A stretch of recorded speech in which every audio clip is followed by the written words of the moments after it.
Hi, it's Sue with today's Bible reading for February 19th, and I'm reading chapters 18 to 20, Numbers chapter 18 and 20 from the World English Bible. Be sure to check the description for the second Bible project overview that I mentioned yesterday that I've added to the description, the video description.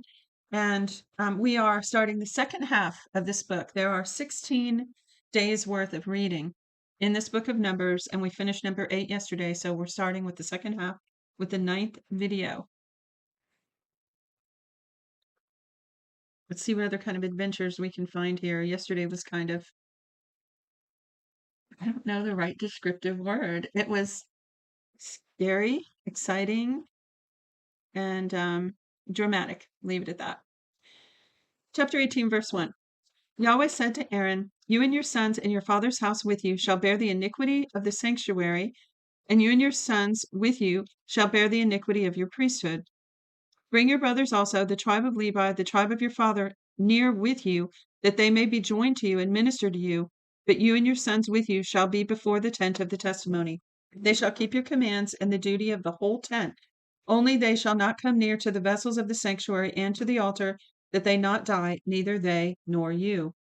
They shall be joined to you and keep the responsibility of the tent of meeting for all the services of the tent. A stranger shall not come near to you. You shall perform the duty of the sanctuary and the duty of the altar, that there be no more wrath on the children of Israel." So this is a follow-up of yesterday, if you read with me yesterday. He's reinforcing the fact in this last sentence. It says, "A stranger shall not come near to you." In other words, only the ones God appointed are allowed to minister at the tabernacle. So he's reaffirming all that. He said that there be no more wrath on the children of Israel like there was on Korah, Dathan, and Abiram. Verse 6. Behold, I myself have taken your brothers of the Levites from among the children of Israel. They are a gift to you, dedicated to Yahweh to do the service of the tent of the meeting.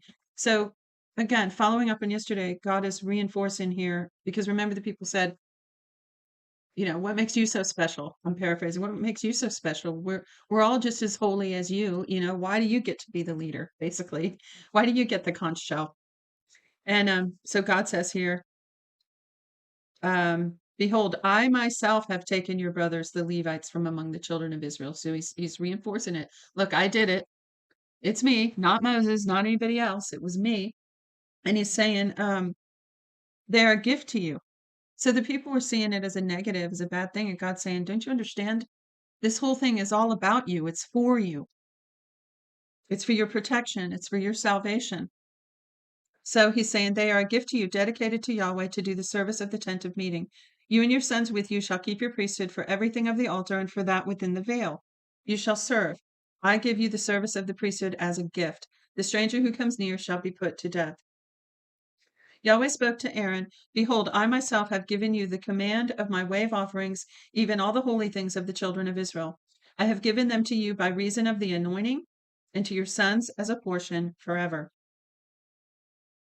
Now remember, I'm sure part of the symbolism is of Jesus. There's only one way to come to the Father, through Jesus, right? No stranger will do. Only one. No wolf in sheep's clothing, no other God, no entity that sets itself up as God, no Antichrist, no world leader, no superpower, no aliens, none, no strangers. Only the one that God has anointed and appointed, and that's Jesus Christ, the Messiah, that he's going to bring through this great people that he's protecting here.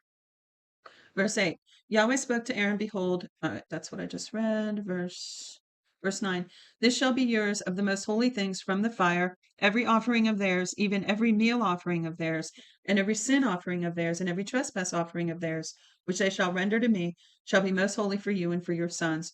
You shall eat of it like the most holy things. Every male shall eat of it. It shall be holy to you. This is yours too, the wave offering of their gift, even the wave offering of the children of Israel.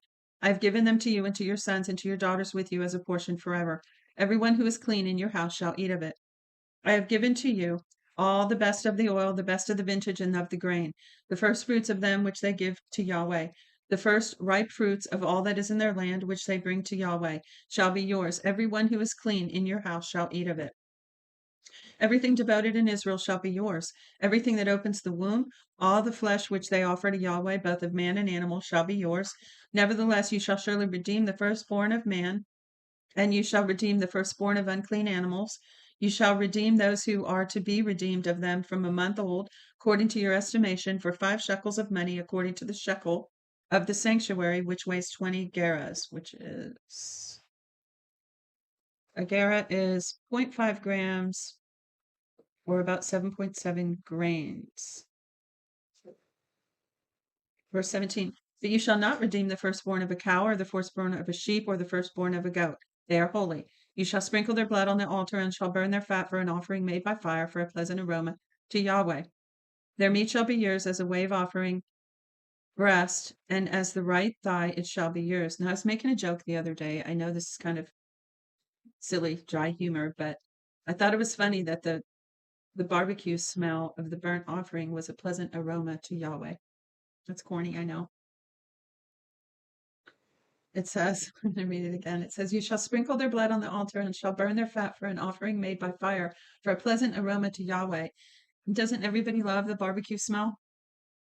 Okay, haha, bad joke. Verse 18, their meat shall be yours as the wave offering breast, and as the right thigh it shall be yours. All the wave offerings of the holy things which the children of Israel offer to Yahweh, I have given you and your sons and your daughters with you as a portion forever. It is a covenant of salt forever before Yahweh to you and to your offspring with you. Yahweh said to Aaron, you shall have no inheritance in their land, neither shall you have any portion among them. I am your portion and your inheritance among the children of Israel. To the children of Levi, behold, I have given all the tithe in Israel for an inheritance, in return for their service which they serve, even the service of the tent of meeting. Henceforth the children of Israel shall not come near the tent of meeting, lest they bear sin and die. But the Levites shall do the service of the tent of the meeting, and they shall bear their iniquity. It shall be a statute forever throughout your generations. Among the children of Israel they shall have no inheritance.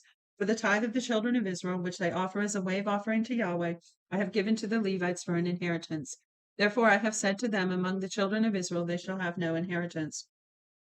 Yahweh spoke to Moses, saying, moreover, you shall speak to the Levites and tell them, when you take of the children of Israel the tithe which I have given you from them for your inheritance, then you shall offer up a wave offering of it for Yahweh, a tithe of the tithe.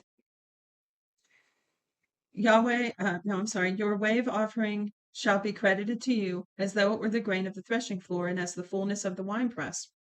Thus you also shall offer a wave offering to Yahweh for all of your tithes, which you receive of the children of Israel, and of it you shall give Yahweh's wave offering to Aaron the priest.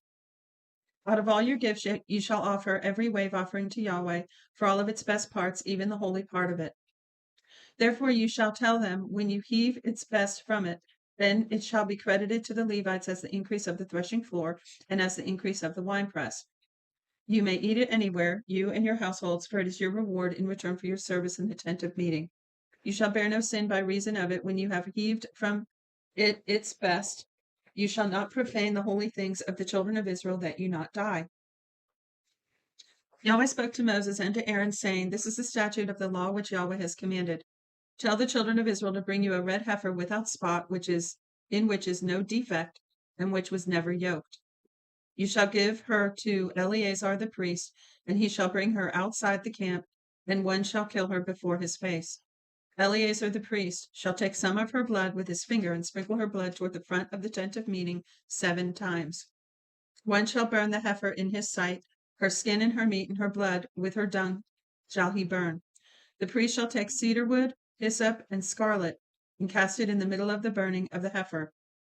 Then the priest shall wash his clothes, and he shall bathe his flesh in water, and afterward he shall come into the camp, and the priest shall be unclean until the evening. He who burns her shall wash his clothes in water, and bathe his flesh in water, and shall be unclean until evening. A man who is clean shall gather up the ashes after the heifer, and lay them outside the camp in a clean place, and it shall be kept for the congregation of the children of Israel, for use in water, for cleansing and purity. It is a sin offering. He who gathers the ashes of the heifer shall wash his clothes and be unclean until the evening. It shall be to the children of Israel and to the stranger who lives as a foreigner among them for a statute forever. He who touches the dead body of any man shall be unclean 7 days. He shall purify himself with water on the 3rd day, and on the 7th day he shall be clean. But if he doesn't purify himself the third day, then the seventh day he shall not be clean. Whoever touches a dead person, the body of a man who has died, and doesn't purify himself, defiles Yahweh's tabernacle, and that soul shall be cut off from the rest of Israel, because the water for impurity was not sprinkled on him. He shall be unclean. His uncleanness is yet on him. This is the law when a man dies in a tent. Everyone who comes into the tent and everyone who is in the tent shall be unclean 7 days. Every open vessel which has no covering bound on it is unclean. Whoever in the open field touches one who is slain with a sword, or a dead body, or the bone of a man, or a grave, shall be unclean 7 days. For the unclean they shall take of the ashes of the burning of the sin offering, and running water shall be poured on them in a vessel. A clean person shall take hyssop, dip it in the water, and sprinkle it on the tent and all the vessels, on the persons who were there, and on him who touches the bone, or the slain, or the dead, or the grave. The clean person shall sprinkle on the unclean on the third day and on the seventh day. On the seventh day he shall purify him. He shall wash his clothes and bathe himself in water, and shall be clean at evening. But the man who shall be unclean and shall not purify himself, that soul will be cut off from among the assembly, because he has defiled the sanctuary of Yahweh. The water for impurity has not been sprinkled on him, he is unclean. It shall be a perpetual statute to them. He who sprinkles the water for impurity shall wash his clothes, and he who touches the water for impurity shall be unclean until evening. Whatever the unclean person touches shall be unclean, and the soul that touches it shall be unclean until evening. The children of Israel, even the whole congregation, came into the wilderness of Zin in the first month. The people stayed in Kadesh. Miriam died there and was buried there. There was no water for the congregation, and they assembled themselves together against Moses and against Aaron. Here we go again. The people quarreled with Moses and spoke, saying, "We wish that we had died when our brothers died before Yahweh. Why have you brought Yahweh's assembly to this wilderness, that we should die there, we and our animals? Why have you made us to come up out of Egypt to bring us to this evil place? There is no place of seed, or of figs, or of vines, or pomegranates, neither is there any water to drink." Moses and Aaron went away from the presence of the assembly to the door of the tent of meeting and fell on their faces. Yahweh's glory appeared to them. Yahweh spoke to Moses, saying, "Take the rod and assemble the congregation, you and Aaron your brothers, and speak to the rock. You and Aaron your brother, and speak to the rock before their eyes, that has poured out its water. That it pour out its water. You shall bring water to them out of the rock. You shall give the congregation and their livestock drink." Moses took the rod from before Yahweh as he had commanded him. Moses and Aaron gathered the assembly together before the rock, and he said to them, "Hear now, you rebels, shall we bring water out of this rock for you?" Moses lifted up his hand and struck the rock with his rod twice, and water came out abundantly. The congregation and their livestock drank. Yahweh said to Moses and Aaron, "Because you didn't believe in me, to sanctify me in the eyes of the children of Israel, therefore you shall not bring this assembly into the land which I have given them." See, Moses didn't obey. God told him to speak to the rock, and instead he struck the rock 2 times. Verse 13.